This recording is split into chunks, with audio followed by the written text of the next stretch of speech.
para que, em nome de Deus, em nome de Jesus, nosso mestre, amigo e irmão maior, do nosso mentor espiritual, o nosso irmão Mahatma Gandhi, mas os nossos mentores espirituais, né? Vocês todos têm mentor espiritual.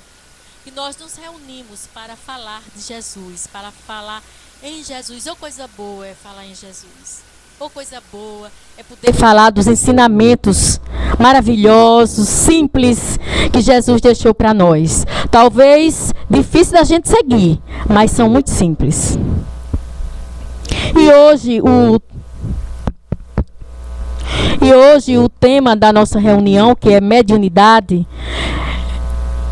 certamente vamos sair daqui todos, e os que nos assistem pelo Facebook, enriquecidos com a palestra da noite de hoje, feita pelo nosso irmão Sebastião Carlos. E nós, que fazemos parte do grupo, que temos a mediunidade exacerbada, porque médios somos todos, né? Meu querido, nós certamente também vamos aprender, né, tudo que de bom que a mediunidade traz para nós, não é? Não coincidência, eu ganho esse livro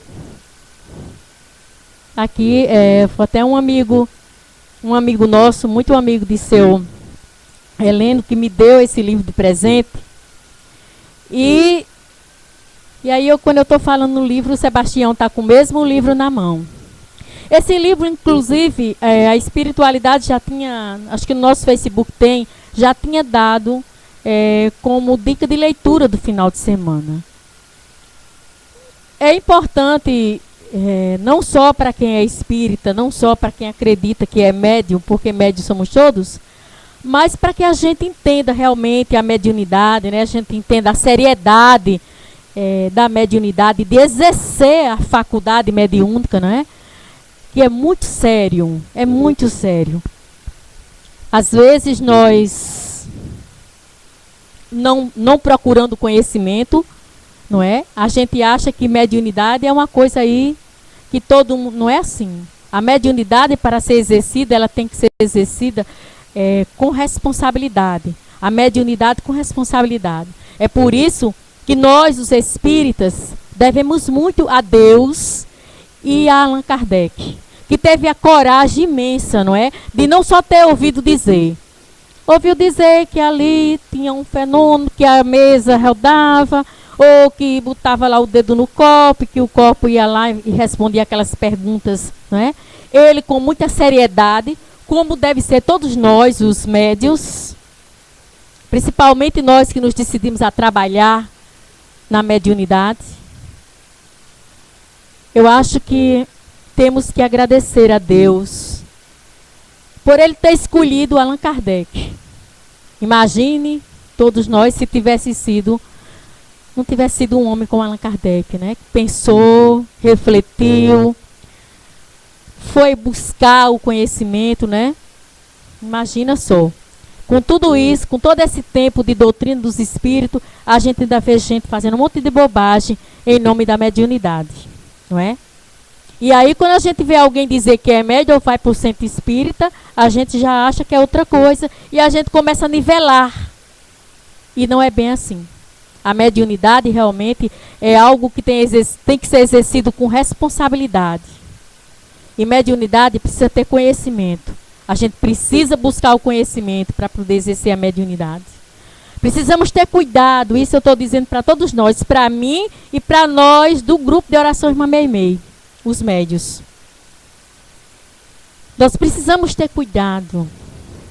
Precisamos ter cuidado porque os nossos irmãos menos esclarecidos, eles vão buscar em nós a brechinha que a gente deixa para que eles possam se alimentar e aí começar a fazer da nossa vida toda aquela bagunça que a gente vê aí tantos médios. Aí eu também entendi porque o irmão Bezerra de Menezes pediu a nós, que fazemos o grupo de oração Irmã Meimei, para que estudássemos os mensageiros. Quem aqui é espírita, que já estudou, certamente está entendendo. Porque também os mensageiros mostra para nós os médios, mostra muitas histórias de médios, médios que caíram, médios que escorregaram, que foram e voltaram de novo, né? Mostrando que a gente precisa ter muito cuidado com a mediunidade. E eu fico muito feliz de hoje a gente poder falar de mediunidade com alguém como o nosso irmão Sebastião Carlos, que com certeza vai enriquecer os nossos ouvidos e o nosso conhecimento, não só nós que estamos aqui, mas aqueles que nos assistem pelo Facebook. Então, como todos os dias na nossa casa, nós começamos agradecendo a Deus. Dizendo a Deus obrigada pela oportunidade de estarmos juntos. Muito obrigada, meu Deus. Dizendo a Deus obrigada pela nossa família. Vamos colocar no nosso coração a nossa família. Interceder também pelas famílias do mundo inteiro. Em especial, aquela família que nesse momento está numa desarmonia grandiosa. Peçamos a Jesus, esse mestre, esse amigo, esse irmão maior, que possa aliviar todos os sofrimentos das famílias nesse momento. Intercedamos a Jesus, esse mestre, amigo, irmão maior, médico dos médicos, esse que é o alívio das nossas dores, que é o remédio das nossas doenças. Ô Jesus, nesse momento nós queremos vir ao seu amor misericordioso, interceder por aqueles que estão hospitalizados. E aí o meu querido amigo, certamente de outros irmãos aqui, Pedro Simões Neto, que se encontra no Hospital do Coração. Ô Senhor, coloca tuas mãos sobre Pedro.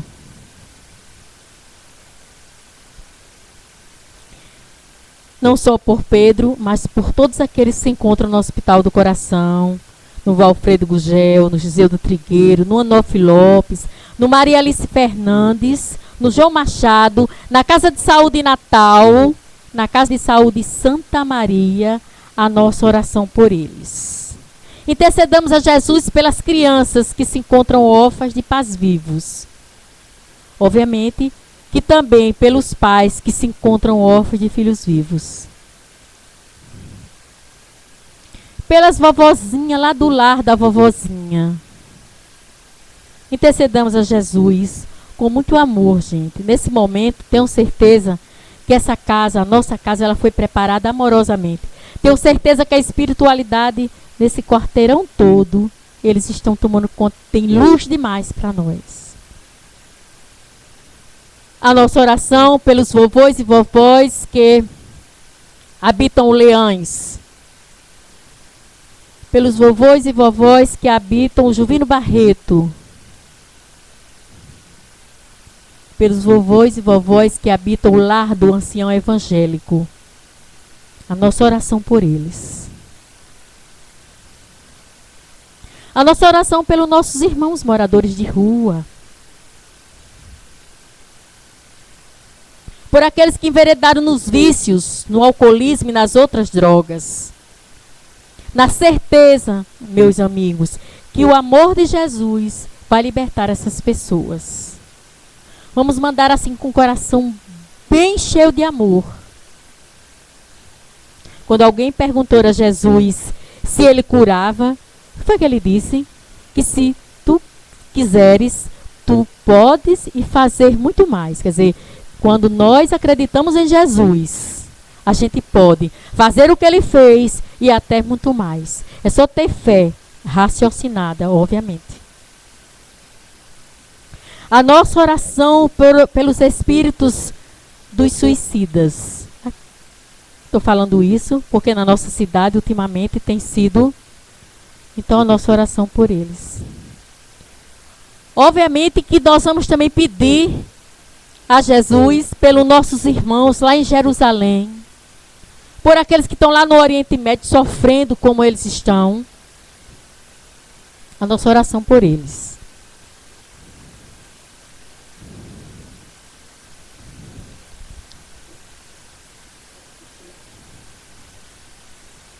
Não estou vendo muito bem. A nossa oração, Jesus, por todos aqueles que sofrem nos dois lados da vida. Que dois lados de vida é esse? A vida material e a vida espiritual. A vida não termina lá na sepultura, né, gente? A nossa oração, Jesus, pelas dores dos quatro cantos do mundo. Porque se nós fôssemos aqui interceder dor a dor, são muitas. Peçamos a Jesus coragem. Coragem, gente. Como a gente precisa de coragem para viver aqui, nesse planeta. Coragem, meu Deus. Dai-nos coragem. Peçamos a Jesus, né, assim, Jesus, eu vou segurar na tua mão. Somos fracos, Jesus. A gente segura na sua mão, qualquer soprinho, a gente solta. Mas Jesus que segure na nossa. Segura, Jesus, segura a nossa mão. E vem nos ajudar. A todos nós que estamos nesse momento sofrendo nossas dores. Que sejam dores materiais, espirituais, morais, financeiras, enfim. E aí nós vamos entregar a Jesus com o nosso coração cheio de amor. Acreditando assim, acreditando mesmo, gente. Que mesmo diante das nossas dificuldades, dos nossos sofrimentos, somos profundamente amados. Tenho certeza que não estamos sozinhos. Como tem mãos nos ajudando, viu, gente? Mas eu não vejo, eu queria ter resolvido. É porque a gente quer resolver para ontem. Eu também sou assim. Só que a gente aprende. É bom esperar. Então, com muita alegria no nosso coração, agradecendo a Deus pela oportunidade do dia de hoje, nós vamos cantar a oração de Francisco de Assis e convidar o nosso querido amigo, irmão Sebastião Carlos, para que a gente possa ouvir maravilhosamente o assunto da noite de hoje, que trata da mediunidade. Então, orando duas vezes, vamos lá. Senhor, fazei-me instrumentos de vossa paz. Onde houver ódio, que eu leve o amor. Onde houver ofensas, que eu leve o perdão. Onde houver discórdia, que eu leve a união. Onde houver dúvidas, que eu leve a fé. Onde houver erros, que eu leve a verdade. Onde houver desespero, que eu leve a esperança. Onde houver tristeza, que eu leve a alegria. Onde houver trevas, que eu leve a luz. Ó Mestre, fazeis que eu procure mais consolar que ser consolado, compreender que ser compreendido, amar que ser amado, pois é dando que se recebe, é perdoando que se é perdoado, e é morrendo para vir. Jesus, com muita alegria no nosso coração, nós queremos convidar o nosso irmão Sebastião Carlos para que fale para nós e para os nossos amigos que nos assistem em tantos lugares. Fale da mediunidade. Certamente, principalmente nós que fazemos o grupo de oração Irmã Meimei, vamos ficar atentos para ouvir sobre essa mediunidade. Seja bem-vindo, Sebastião. Seja bem-vindo mais uma vez à nossa casa. Muito obrigado, é muita alegria estarmos aqui depois desse clima tão maravilhoso de oração. A oração de Francisco de Assis, esse espírito luminoso, a quem tem quem temos tanto respeito e amor espiritual por ele, e sabemos que ele tem uma caravana de trabalhos espirituais importantíssimos, não só no Brasil, mas no mundo todo, e trazendo a simplicidade do seu amor, do seu coração. O tema da noite é a mediunidade e a comunicação espiritual. Nós escolhemos esse tema, embora a mediunidade já tenha sido estudada de muitas formas, é um tema inesgotável. Nós nunca chegaremos à compreensão final de todos os meandros da mediunidade.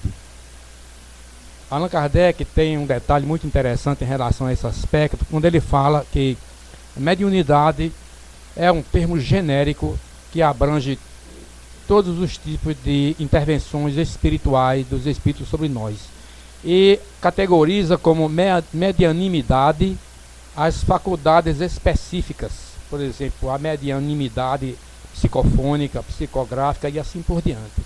Vocês vão olhar lá no glossário do Livro dos Médiuns, que Allan Kardec toca nesse assunto de forma muito breve, mas que nós espíritas no Brasil generalizamos chamar tudo de mediunidade. Não é um erro, apenas uma forma de nós expressarmos as questões no campo da comunicação espiritual. A comunicação espiritual, como todos sabem, historicamente está inserida na vida do ser humano desde que ele começou a se desenvolver, desde que a sua consciência começou a se ampliar, desde alguns homens pré-históricos até a nossa sociedade contemporânea. É muito conhecido também os textos bíblicos que tratam das questões da comunicação espiritual entre Saul e outros indivíduos de larga importância no contexto religioso. Nós vamos encontrar um aspecto importante da comunicação espiritual com alguns pesquisadores da espiritualidade que na sua época eram chamados de magos e não mágicos. Esses estudiosos como John Dee, que foi um conselheiro da rainha Elizabeth I e que trabalhou também com a mediunidade. E alguns livros escritos por ele e alguns escritos sobre ele tratam exatamente que ele se comunicava com os espíritos não só através de alguns instrumentos que eram conhecidos na época como bola de cristal, que parece uma coisa de brincadeira, mas naquela época eles levavam muito a sério, não havia essa comunicação mais direta. Embora ele tivesse contato ele mesmo com os espíritos e através de alguns médiuns, entre os quais um médium chamado Edward Kelly, no qual ele trabalhou durante muito tempo e que ele recebia as comunicações mediúnicas. Isso ficou estabelecido nessa época, em torno de 1600 de alguns anos, não me lembro agora exatamente a data, mas que não é importante, importante é esse período que foi riquíssimo nesses trabalhos, desse contexto da comunicação espiritual que era relacionado com a magia, que era também mal compreendida no seu contexto do estudo e do conhecimento das leis da natureza, assim como a própria doutrina espírita nos traz, com Allan Kardec, um estudo e o conhecimento das leis e princípios da natureza, também nos trazendo a comunicação espiritual como um desses elementos fundamentais para a transformação do homem, não só através dessas comunicações, mas também através do seu desenvolvimento psíquico, que vem ocorrendo gradualmente ao longo dos séculos, ao longo dos milênios. Um outro pesquisador também extremamente importante, chamado Henrique Cornelius Agrippa, que foi também um estudioso, escreveu um livro importantíssimo, Estudo sobre Filosofia Oculta, que era o nome muito conhecido da época, o ocultismo, também tinha na sua estrutura de conhecimentos a comunicação com os espíritos. E Henrique Cornelius Agrippa escreveu este livro portentoso, que ele tem 3 partes. Na verdade eu não trouxe o livro porque na tradução dele em português sem brincadeira alguma, é um volume dessa largura e ia ficar até desconfortável para trazer. Mas no terceiro livro deste seu tratado, ele aborda como nos comunicarmos com os espíritos. E vai mostrar exatamente a metodologia que ele usava naquele período. E a forma dele dialogar com os espíritos. E as escritas, porque eles tinham contato com uma qualidade de espíritos que estavam, digamos assim, ensaiando ainda os contatos com os humanos de forma mais inteligível. Nós sabemos que nas sociedades mais antigas já havia esse contato espiritual, mas de formas bastante primitivas. Da mesma maneira como nós vamos verificar, já no tempo de Allan Kardec, a questão das mesas girantes, da tipologia e assim por diante, que eram mecanismos de comunicação mais primitivos, através das batidas e tudo mais. Allan Kardec teve o cuidado de mencionar no seu livro, no começo do Livro dos Espíritos, acho que na introdução, que na realidade a comunicação com os espíritos não era um fenômeno novo, e ele dizia, mas que já estava se repetindo na sociedade contemporânea dele, e que havia começado alguns movimentos acerca dessa comunicabilidade já na América do Norte, nos Estados Unidos da América do Norte, que começou na realidade em 1847 e que se evidenciou mais em 1848, naquela casa que era assombrada, digamos assim, em Hydesville, e que as meninas, por sua sensibilidade, passaram a ter contato com aquele espírito que havia sido assassinado na casa lá onde ele se comunicava. Então esses detalhes que Allan Kardec talvez não tenha abordado diretamente, alguns outros autores posteriormente a Allan Kardec tiveram acesso a mais literatura do que ele teve na sua época. Ele morando em Paris, teve contato com essas informações do mundo espiritual, e nós sabemos, por exemplo, que o comércio das informações, digamos, passava dos Estados Unidos, que era a colônia já antiga dos britânicos, e as informações, pela possibilidade linguística, passavam direto para a Inglaterra, e depois se disseminava pela Europa. E geralmente a França recebia em segunda mão as informações já vindas da Inglaterra, tanto que nós vamos encontrar textos relativos à questão da espiritualidade já escritos entre os ingleses, antes de Allan Kardec fazer a síntese, porque a importância do contexto de Allan Kardec na comunicação mediúnica, do seu Livro dos Espíritos e posteriormente do seu Livro dos Médiuns, é exatamente trazer essa coletânea de elementos adquirido não só na literatura contemporânea, e observe que ele não faz nenhuma citação literária no texto, mas ele faz breves comentários sobre o tema, mas que ele traz exatamente a informação que os espíritos trouxeram, que é a preocupação dos espíritos superiores em compilar a doutrina espírita sob a coordenação de Allan Kardec, era mostrar o conteúdo da informação que era trazido pelo mundo espiritual, para que a partir daquele ponto nós pudéssemos avançar para outras formas de comunicação espiritual e de ação espiritual nessa comunicação.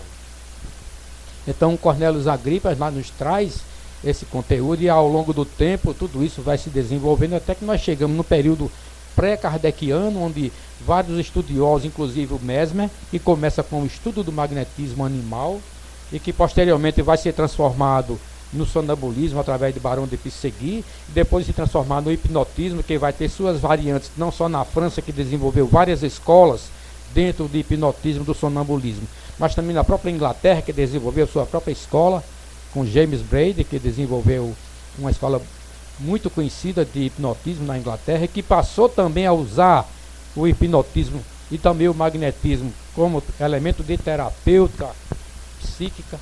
A gente não pode dizer naquela época de espiritual, porque não havia esse contexto como nós usamos hoje, mas os tratamentos, que inclusive Freud tomou conhecimento, chegou a utilizar também dessas técnicas, só que ele abandonou devido a outros elementos que naquela época ele não podia se envolver diretamente, porque ele tinha que desenvolver a tese da psicanálise, que seria importante e ainda é para o desenvolvimento do conhecimento das questões psicológicas, separada das questões espirituais. Hoje nós sabemos, através do contexto de Joana de Ângeles e Manuel Filomeno de Miranda, que existe essa inter-relação, essa integração, a contextualização dos problemas psíquicos naturais do homem e os seus elementos da obsessão e os seus elementos espirituais do passado. Então tudo isso para nós hoje é um contexto riquíssimo de aplicações para o desenvolvimento e o equilíbrio de todos nós, mas naquela época não era assim. Então Allan Kardec vem trazer naquele período tudo aquilo que os espíritos demonstravam, tudo aquilo que os espíritos faziam, e é interessante notar que nós vamos encontrar no Livro dos Espíritos, no Livro dos Médiuns, Allan Kardec tratando algo sobre o desenvolvimento da mediunidade, principalmente do método da psicografia, mas ele não narra diretamente uma metodologia de como fazer uma reunião espírita mediúnica.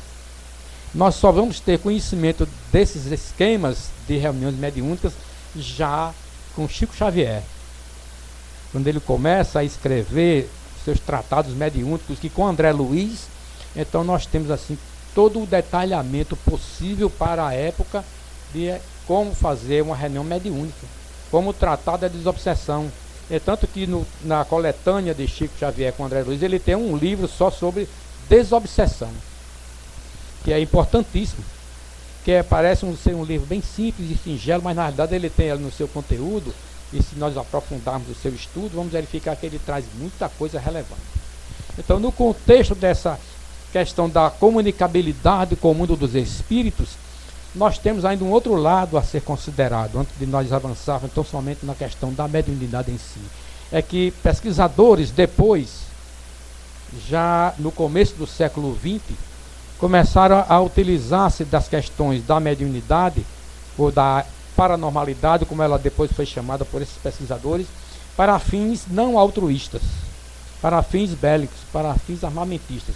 Eu trouxe esse livro para apresentar para vocês, embora já tenha esse autor já tenha escrito livros em português, já foram traduzidos, esse infelizmente não foi ainda, é a realidade da percepção extrasensorial. Esse autor chamado Russell Targ, ele começou a trabalhar muito cedo para a CIA, em que ele coletava indivíduos que tinham alta sensibilidade ou percepção extrasensorial, e esses indivíduos foram colocados em laboratórios de pesquisa e análise para que eles pudessem ter visões psíquicas à distância, com fins de localizar bases militares ou laboratórios secretos dos inimigos norte-americanos. Isso foi feito durante muitas décadas. Hoje está saindo, como a internet é o veículo pandêmico, vamos dizer assim, que tudo sai na internet, e esse material ele todo está eclodindo profusamente, relatórios secretos e tudo mais. E Russell Targ, no seu livro, ele vem narrando uma historiografia de tudo que foi feito a partir do que ele e outro pesquisador criaram nesse laboratório, fazendo pesquisa com vários sensitivos, como eles chamavam, e esses indivíduos realmente demonstraram ter capacidade de clarividência e outras percepções extrasensoriais.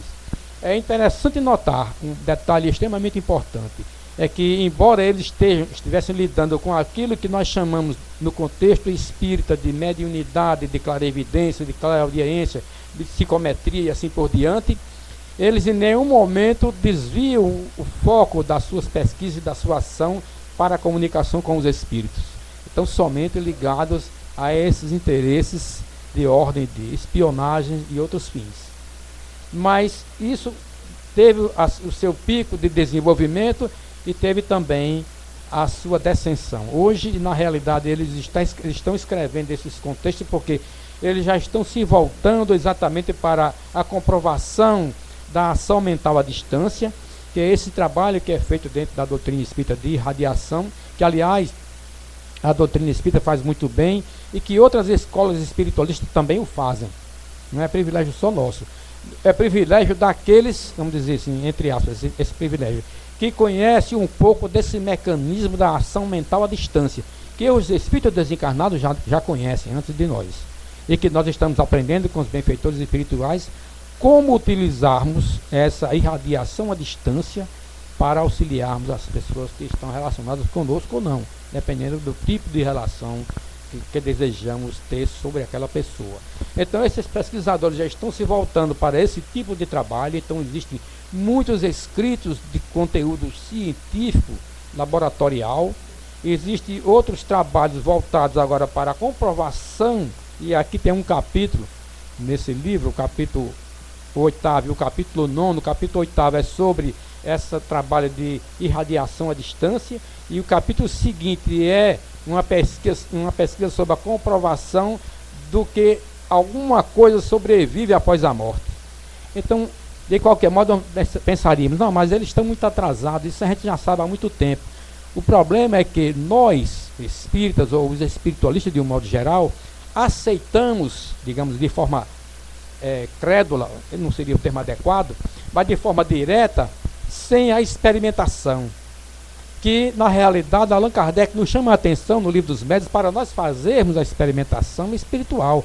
O trabalho mediúnico, para todos nós espíritas, começa com o nosso desenvolvimento psíquico com vistas à comunicação espiritual. Ela não começa com fins de tratamentos espirituais, como hoje é o grande elemento do nosso trabalho espiritual mediúnico. Mas Allan Kardec, no livro dos Médiuns, o desenvolvimento da psicografia, ele diz lá no começo, todas as pessoas gostariam de se comunicar com seus entes queridos que já partiram. E eu pergunto, todos nós queremos nos comunicar, existem muitas formas de nos comunicarmos, mas depois que nós passamos a trabalhar com a mediunidade, esse contato direto já não é tão importante quanto aquele outro de nós atendermos às necessidades de auxiliar as pessoas. Porque esses contatos, embora nós não nos recordemos diretamente, nós os fazemos durante o sono. Da mesma forma como os nossos guias espirituais nos auxiliam para nós termos as nossas atividades no mundo espiritual, eles também nos colocam em contato com os nossos entes queridos, embora no campo ativo da nossa mente nós não trazemos essas recordações. Alguns trazem através de sonhos e contatos ou de forma indireta, ou às vezes sentem a presença da pessoa e tudo mais. Mas não temos essa preocupação agora de termos que fazer uma reunião específica para nós evocarmos o nosso parente que partiu.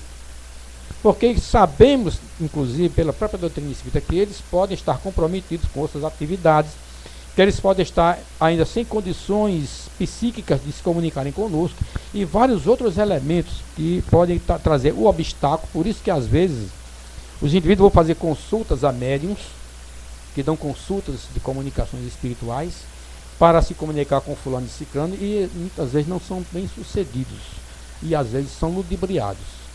Por isso que não se deve se preocupar tanto em fazer a consulta espiritual, mas assim a sua própria ausculta espiritual, para se modificar interiormente e desenvolvendo os seus aspectos psíquicos, ter possibilidade não só de se comunicar com seus entes queridos, mas com outros seres espirituais que vêm nos auxiliar. Esse talvez seja o ponto mais importante do que esse outro. Então, essa escola científica que tem buscado agora desenvolver e procurar entender realmente o que se passa com relação à comunicação espiritual, o que é que se comunica, quem está se comunicando, é realmente um ser que já viveu na Terra? Nós sabemos pela doutrina espírita e por outras filosofias espiritualistas que são eles mesmos, essas pessoas, que nós chamamos de espíritos, que é uma palavra genérica para nos referirmos a essas pessoas que morreram e que continuam vivas, de qualquer forma. Então nós temos primeiramente no campo espírita nos adaptarmos a essa questão de dizermos os espíritos isso, os espíritos aquilo, como se fosse um gênero diferente que não tem nada a ver conosco. Na realidade não se passa assim. Na realidade são essas pessoas que convivem conosco, algumas são conhecidas e outras são desconhecidas, e que nas reuniões mediúnicas nós tratamos de todas da mesma maneira, tanto os conhecidos como os desconhecidos. Não há distinção entre essas pessoas, e nós devemos conversar com elas como realmente são, pessoas que desencarnaram e estão traumatizadas. Os bons espíritos, os espíritos superiores, nossos guias espirituais, essas pessoas que já se desenvolveram espiritualmente além daquilo que nós somos, eles estão equilibrados, eles estão trabalhando e auxiliando. Então nós, na maioria das vezes, nós temos contato mais direto com essas pessoas que estão traumatizadas por várias razões depois da morte. Pela própria morte, ou pelas causas como ela se deu, ou pelo tempo que ele não gostaria de ter morrido naquela forma, e muitas outras situações que vivem esses indivíduos depois da morte. E nós sabemos pelos relatos de André Luiz e tantos escritores, tantos romances que estão escritos por aí, mostrando como essas pessoas estão sofrendo. Então, a comunicação mediúnica se dá exatamente hoje com a finalidade terapêutica. Primeiro, da terapêutica do próprio médium. O médium não é alguém escolhido ou aquela pessoa extraordinária, não é assim. São raros os homens ou mulheres que têm o mandato mediúnico, como Divaldo Franco, como Ivone Pereira, como Chico Xavier, aqui no Brasil, ou alguns outros fora do Brasil que nós conhecemos muito pouco, mas existem grandes médiuns fora do Brasil também. E nós temos então que dilatar nosso estudo acerca da mediunidade também com esses outros autores, para saber como é que eles lidam com a mediunidade, se é diferente do Brasil, e certamente é. porque eles têm uma cultura diferente, têm uma ótica diferente, mas o bem que eles fazem é igual ao nosso. O bem é sempre o bem. A maneira como ele está fazendo, sem prejudicar ninguém, auxiliando essas pessoas. Um médium americano muito conhecido no Brasil, e já tem vários livros traduzidos, é aquele James Van Praagh, que ele tem vários livros traduzidos e livros interessantes, dentro da forma como eles trabalham lá nos Estados Unidos. Sylvia Brown é uma médium também muito conhecida no Brasil, tem vários livros traduzidos, embora talvez no meio espírita não se conheça bem, mas devemos conhecer, porque a mediunidade ela não está só no Brasil. O espiritismo não se restringe mais só ao Brasil. Tem uma forma de espiritismo brasileiro que é diferente daquele espiritismo como nós conhecemos lá fora. O espiritismo de Allan Kardec no Brasil teve exatamente a conotação de se abrasileirar e ter outros elementos, como Allan Kardec tinha, diferentemente de nós. A cultura era diferente, o momento científico era diferente, o momento da comunicação era diferente. Eu me arrisco até a dizer uma coisa, eu estava pesquisando na internet e digo o seguinte, que hoje nós temos uma capacidade de acesso de conteúdo sobre a espiritualidade que Allan Kardec não teve. Allan Kardec tinha na França o acesso à literatura da Europa, principalmente da Inglaterra e da Alemanha, da Bélgica, onde ele também tinha muito contato espiritual, da Espanha, onde os livros deles foram queimados no Alto de Fé de Barcelona, naquela questão ainda que a Inquisição ainda tinha um resquício naquela época, e queimaram os livros de Allan Kardec na praça. Mas isso foi por pouco tempo.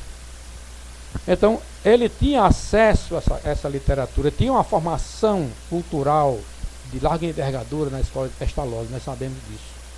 Mas seria necessário que ele tivesse também, por exemplo, o conteúdo do que estava se passando no novo espiritualismo, o neo-espiritualismo nos Estados Unidos, que começou antes de Allan Kardec. Nós temos livros escritos sobre as questões do desenvolvimento da mediunidade, das mediunidades diferentes, do tipo de comunicação, dos tratamentos, das ações dos espíritos, lá no movimento espiritualista dos Estados Unidos, antes de 1857. Existe muita coisa, e que nós espíritas desconhecemos, não só pelo fato de estar escrito em inglês, mas pelo fato de eles nunca terem sido divulgados, e que hoje você entra no Google e você tem acesso a todo esse material. E é um material riquíssimo também de informação. Não que o nosso não venha nos dar exatamente o respaldo de que necessitamos, até porque há um detalhe importante a ser colocado. Em nenhuma literatura estrangeira que nós consultamos, nenhuma tem a riqueza de detalhes sobre o mundo espiritual como as de André Luiz. Porque além disso tudo, elas são escritas em português, qualquer um de nós pode entender. Então, nós temos uma responsabilidade enorme, isso não é um privilégio. Isso é uma responsabilidade imensa